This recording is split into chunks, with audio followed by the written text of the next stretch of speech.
بے قابو عشق بائی حرین فاطمہ کس نمبر 6۔ آج ایک ہفتے بعد وہ مکمل صحت یاب ہو کر آفس آئی تھی۔ یزدان اور وہ آج کی میٹنگ کے بارے میں کچھ ضروری پوائنٹس ڈسکس کر رہے تھے، تبھی دھڑام سے آفس کا دروازہ کھلا تھا اور دو ہستیاں ایک دوسرے سے لڑتی جھگڑتی آفس کے اندر داخل ہوئی تھیں۔ اپنے کام کے دوران مداخلت ہونے پر یزدان نے غصے سے سر اٹھا کر آنے والی ہستیوں کی طرف دیکھا، لیکن وہاں اپنے دونوں ٹوئنز کو دیکھ وہ غصہ کہیں دور جا سویا تھا۔ گرگٹ اریبہ نے دل ہی دل میں اسے ایک نئے لقب سے نوازا۔ اگر یزدان سن لیتا تو ضرور اسے کھڑی کھوٹی سناتا۔ ارے بچہ تم دونوں یہاں! یزدان نے اپنی دونوں باہیں پھیلا کر ان دونوں سے وہاں آنے کی وجہ پوچھی۔ برو، آپ شاید کچھ بھول رہے ہیں۔ وہ یزدان کی باہوں میں سمائے منہ پھلائے بولی۔ نہیں تو بھلا میں کیا بھول سکتا ہوں؟ وہ اپنی مسکراہٹ ضبط کرتے ہوئے بولا۔ بھیا، آپ نے آج ہم دونوں کو شاپنگ کروانے کا وعدہ کیا تھا۔ دونوں یک زبان ہو کر چیخے تو اریبہ نے بے ساختہ اپنے دل پر ہاتھ رکھا۔ یزدان کا کہکا ہوا میں بلند ہوا تھا، جس پر وہ دونوں منہ بنا گئے۔ چلو اریبہ، تم ہمارے ساتھ شاپنگ پر۔ اب ہم کوئی نہیں کر رہے بھائی کے ساتھ شاپنگ۔ خدا! یزدان کے حصار سے نکلتے اریبہ کا ہاتھ تھامتے ہوئے بولی۔ میں کیسے جا سکتی ہوں؟ میں تو آفس میں ہوں اور آج ہماری ایک میٹنگ بھی ہے۔ اریبہ نے منع کرنا چاہا۔ میٹنگ ہے تو آفس کا آنر دیکھ لے، ہم کیا کریں؟ تم چلو ہمارے ساتھ۔ وہ اپنے بھائی کی طرف دیکھتے ناک چڑھائے بولی۔ گڑیا، میں نے کب کہا کہ میں تم لوگوں کو شاپنگ نہیں کرواؤں گا؟ یزدان نے ان دونوں کو پھولے منہ دیکھ کر کہا۔ منع نہیں کیا تو یاد بھی تو نہیں تھا؟ اب کی بار جواب ان دونوں کے بجائے اریبہ کی جانب سے آیا تھا۔ تم سے مطلب تم چپ رہو، میں اپنے ٹوئن سے بات کر رہا ہوں۔ یزدان نے اسے گھور کر چپ رہنے کو کہا۔ تم سے مطلب تم چپ رہو، میں اپنے ٹوئن سے بات کر رہا ہوں۔ وہ آپ کے بہن بھائی ہونے کے ساتھ ساتھ میرے بھی بیسٹ فرینڈز ہیں۔ اریبہ نے منہ چڑھاتے ہوئے اس کی نقل اتاری۔ ویسے ان میں ہماری بھابھی بننے کے سارے گن ہیں۔ کیسے بھائی کے سامنے ہماری سائڈ لے رہی ہے؟ معاویہ نے ہدا کے کان میں سرگوشی کی تو وہاں ہاں میں سر ہلاتی مسکرا دی۔ چلو پارٹنرز چلیں شاپنگ پر، اگر نہیں مجھے جاب سے نکالنا ہے تو نکال دے۔ وہ ان دونوں کا ہاتھ تھامے آفس کے کمرے سے باہر نکل گئی، لیکن جانے سے پہلے اسے زبان چڑھانا نہیں بھولی تھی۔ اس کی بچوں والی حرکت پر یزدان کے چہرے پر مسکراہٹ پھیل گئی۔ جھلی ہے یہ لڑکی، بالکل، بس اسے ہر وقت لڑنے کا موقع چاہیے ہو۔ آج یزدان کو اس پر غصہ نہیں تھا۔ اس نے آج یزدان سے بحث اس لیے نہیں کی بلکہ اس کے ٹوئنز کی خاطر کی تھی۔ دونوں کا رشتہ چاہے جیسا بھی تھا، لیکن وہ اس کے ٹوئنز سے پیار دل سے کرتی تھی، بغیر کسی دکھاوے کے۔ مال جانے سے پہلے ان تینوں نے پہلے آئس کریم کھائی تھی، پھر مال کی طرف روانہ ہوئے تھے۔ ایسا بھلا ہو سکتا تھا اریبہ کہیں باہر آئے اور بغیر آئس کریم کھائے ہی چلی جائے؟ آئس کریم سے بھرپور انصاف کرنے کے بعد اب تینوں مال کی طرف رواں دواں تھے۔ اس سارے وقت میں دو اور نفوس بھی تھے جو ان کا پیچھا کر رہے تھے۔ یہ کہنا غلط نہ ہوگا کہ سائی کی طرح ان کے ساتھ تھے۔ تینوں مال کے اندر داخل ہوئے تو وہ نفوس بھی باہر بیٹھ کر ان کا انتظار کرنے لگے۔ ابھی انہیں گئے 1 گھنٹہ ہی ہوا تھا کہ ہدا اور معاویہ ہاتھ میں ایک شرٹ پکڑے جھگڑتے ہوئے مال سے باہر نکلے۔ کبھی ہدا معاویہ سے کھینچ رہی تھی تو کبھی معاویہ ہدا سے کھینچ رہا تھا۔ اریبہ بھی ان دونوں کے پیچھے پیچھے ہی تھی۔ اریبہ مال کے دروازے پر ہی کھڑی تھی جب وہ دونوں تھوڑا آگے نکل چکے تھے۔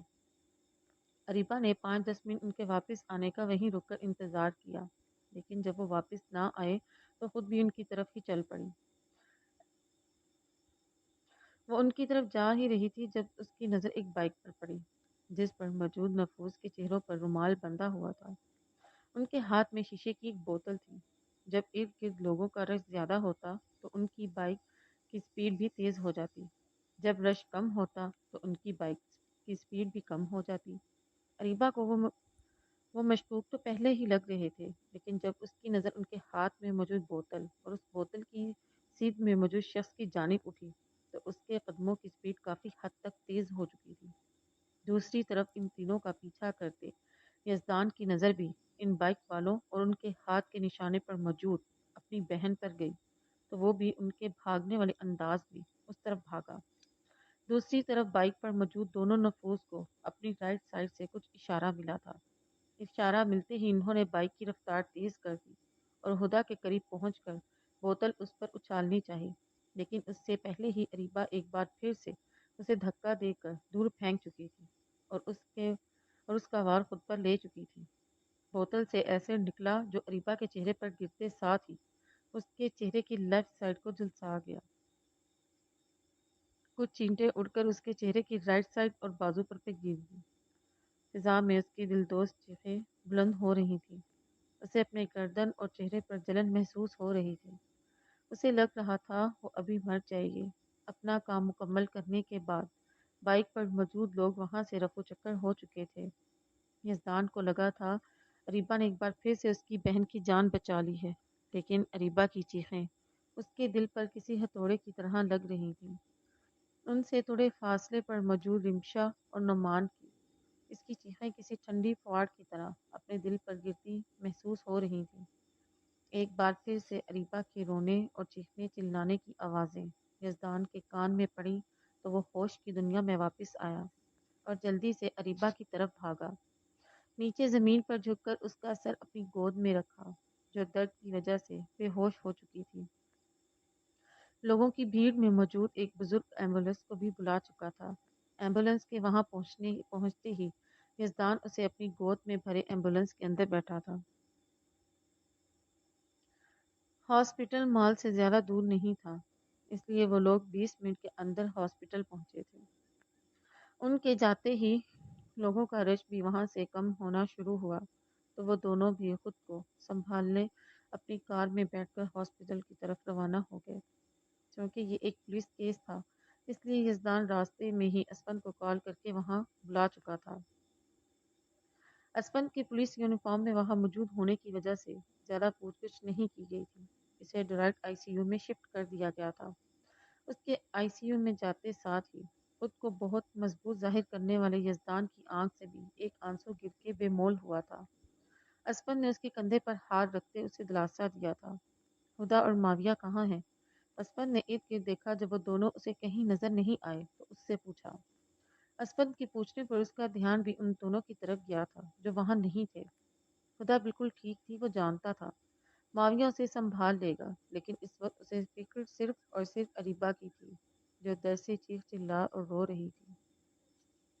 وہ دونوں تو وہیں رہ گئے، یزدان نے پریشانی سے اسے بتایا۔ حد ہے یار، تو ان دونوں کو کیسے اکیلا چھوڑ سکتا ہے جبکہ تجھے پتا بھی ہے ان دونوں کی جان کو خطرہ ہے۔ اسپن کو اس کی کم عقلی پر غصہ آ رہا تھا۔ اس وقت تو اریبہ نے اسے بچا لیا تھا، اگر دوبارہ اسے اس کے ساتھ پھر وہی سب ہو گیا تو؟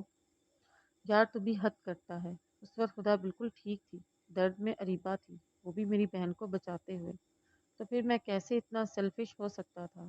اس لڑکی کو درد میں تنہا چھوڑ کر اپنی بہن کو سنبھالنے لگ جاتا، جبکہ اسے سنبھالنے کے لیے وہاں معاویہ موجود تھا، لیکن اس لڑکی کو سنبھالنے کے لیے وہاں کوئی بھی نہیں تھا۔ یزدان کو اسپن کی باتیں غصہ ہی دلا گئی تھی۔ اگر اس کی بہن آج ایک بار پھر سے بالکل ٹھیک تھی تو اندر آئی سی یو میں درد سہتی لڑکی کی وجہ سے، اس لیے وہ اسپن پر چڑھ دوڑا تھا۔ تم ٹھیک کہہ رہے ہو، تم یہیں رکو، میں ان دونوں کو دیکھ کر آتا ہوں۔ اسپن کو اس کی باتیں ٹھیک ہی لگی تھی، اس لیے وہ اسے وہیں اریبہ کے پاس رکنے کا کہہ کر خود ان دونوں کو ڈھونڈنے چلا گیا۔ ابھی وہ ہاسپٹل کے گیٹ پر ہی تھا جب وہ دونوں اسے کار سے نیچے اترتے ہوئے دکھائی دیے۔ ان دونوں کو صحیح سلامت دیکھ کر اسپن نے سکون کا سانس لیا۔ وہ دونوں بھی اسپن کو دیکھ چکے تھے، اس لیے جلدی سے اس کی طرف بھاگے۔ ابھی اسپن معاویہ اور خدا کو لے کر وہاں پہنچا ہی تھا کہ ڈاکٹر آئی سی یو کا دروازہ کھول کر باہر آیا۔ ڈاکٹر کو باہر نکلتے دیکھ یزدان نے بے چینی کی حالت میں جلدی سے ان کی طرف بڑھا۔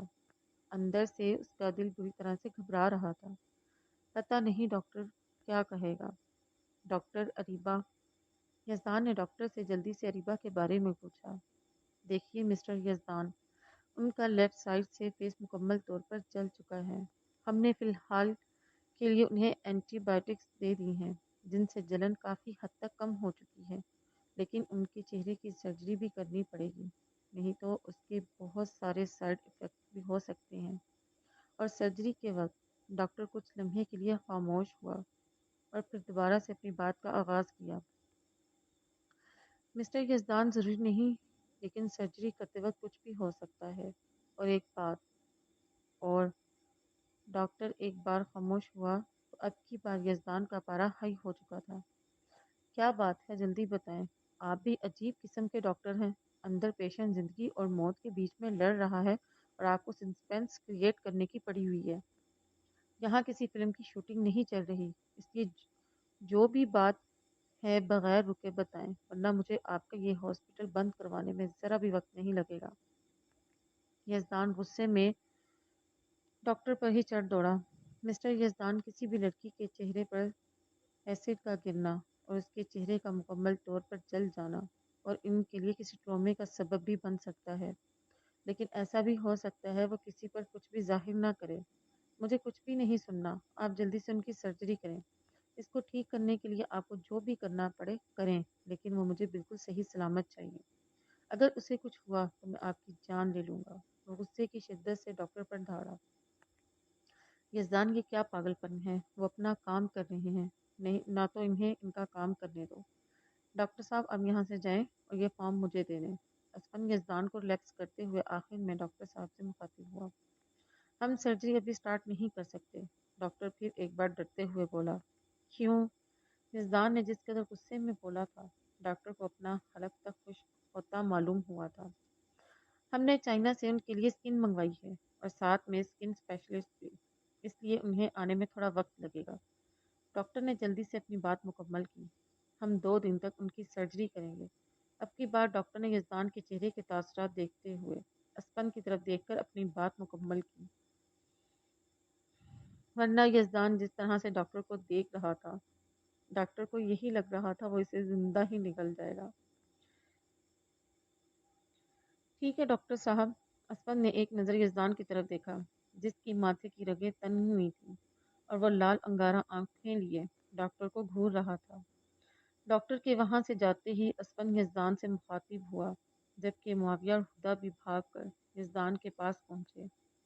بھائی اریبہ، میری دوست، وہ برو، جسٹ بیکاز آف می،